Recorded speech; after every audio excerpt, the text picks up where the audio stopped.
Hey there guys, and welcome back to Dino Reacts. Let's talk Resident Evil, the final chapter.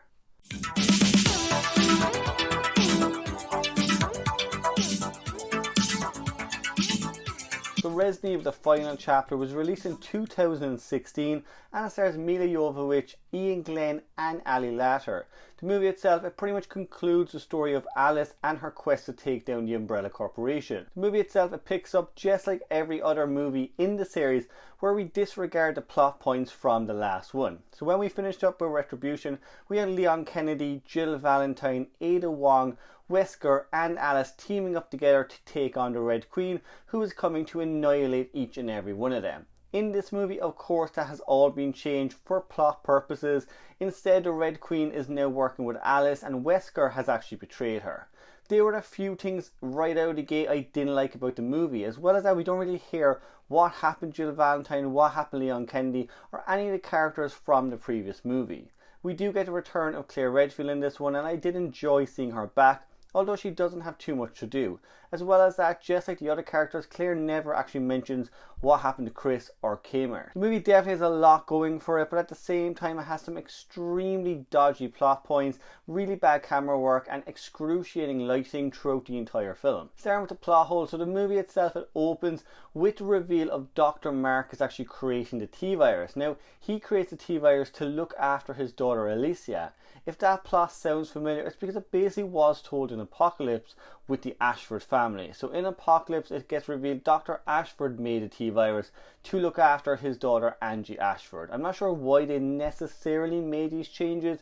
Once you get to the end of the movie, it kind of makes sense, but it was just really unnecessary. There were so many different routes they could have gone down without going down this one. It's also been revealed that the Red Queen was made now in the image of Dr. Marcus's daughter instead of Dr. Ashford's, and she's actually the daughter of Milla Jovovich. So you can kind of see where this whole film is going, especially since the daughter is called Alicia. It's very easy to tell the plot points early on in the movie. We also get the return of Dr. Isaacs, played by Ian Glenn, and he's definitely one of the best parts of the entire movie. Just the actor himself has a presence on screen, and when he's paired with Milla Jovovich, they can kind of bounce off each other because of the history they have through the last couple of movies. We just didn't get that with Wesker. Anytime Alice and Wesker were on screen, we never felt that. You do definitely get Wesker quite a bit in this movie, but he's kind of been downgraded just to kind of a henchman or a lapdog for Dr. Isaacs. I didn't necessarily like that. I'd honestly liked if Wesker had teamed up with Alice, since he was doing that in the last movie. The last plot hole goes to the Umbrella Corporation, who pretty much gets revealed they planned the entire thing from the start. Now, it doesn't make too much sense if you go back and watch that original movie, but their plan was essentially to take down the world, pretty much bring on the end of the world, go into hiding and come back up when everything was said and done. None of that, in my opinion anyway, makes sense. Again, it's one of those strange plot holes that you just put in there to create an ending for their series. Literally, Paul W.S. Anderson just forgot everything had come before in his own series and came up with a brand new story just to end it the way he wanted to. The action scenes as well, they're kind of thrown together throughout the movie. I didn't mind the action sequences too much. What I had problems with was the editing. The editing on those scenes is absolutely atrocious. There are way too many cuts. You go from long cuts to medium cuts to close cuts way too quickly. As well as that, the second part of the movie, we return to Raccoon City and we return to the Hive. I did enjoy it. I thought it was a great way just to bring everything full circle and return to the roots of that first movie.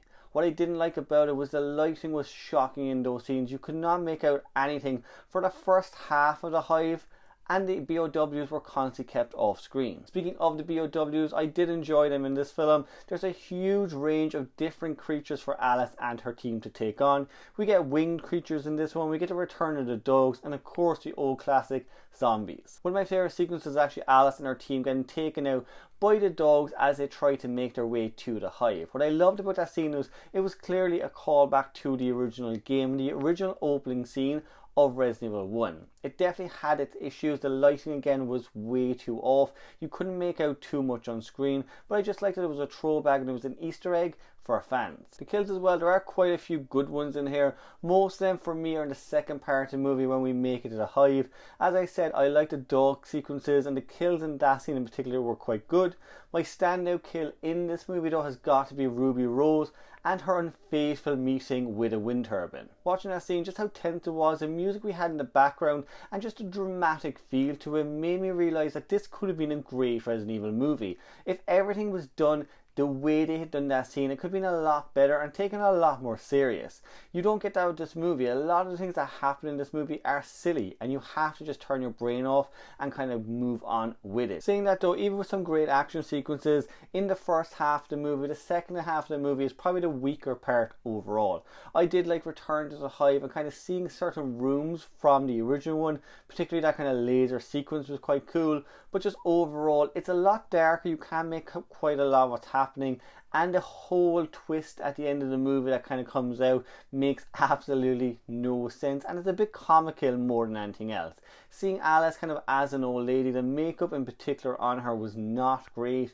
The events that kind of unfold to reveal what the entire plot of Umbrella was just comes across as ludicrous and quite silly. The movie definitely has many twists and turns, and quite a few of the characters' backstories, including Alice's, are rewritten. As much as I enjoy parts of the movie, I couldn't really help feeling irritated that 15 years worth of going with these movies and following the story that had been happening had all been thrown out the window just to wrap up the series as best they could. If I had to give the movie one definitive positive, it would be Milla Jovovich. She gives everything to this movie and to the character of Alice.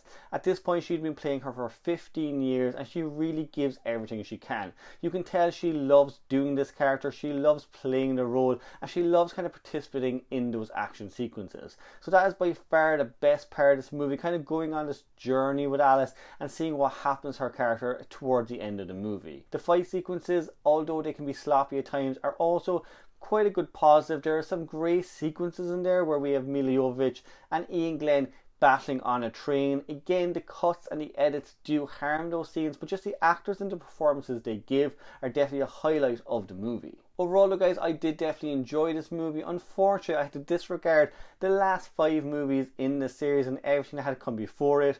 I had to kind of look the other way at certain lighting aspects and CGI to fully embrace the movie. And unfortunately, you shouldn't really have to do that if you're watching a movie that is in its 6th entry and wrapping the entire series up. But what did you think of Resident Evil The Final Chapter? Are you a fan of this movie in the series, or was it a letdown for you? As always guys, if you can, give the video a big thumbs up, follow me on social media and subscribe to the channel. I am happy Resident Evil is kind of over at the moment. I did enjoy watching the series for sure, but as I said, I had to kind of turn my brain off and ignore a lot of the many issues the film series had. I do wish someone would actually come back and give us a proper adaptation at some point, just because the fans do deserve it, and there is so much material they can work with from the games. Remember guys, if there's a movie in particular you want me to review next, or if there's a series you want me to look back on, comment that series or movie down below.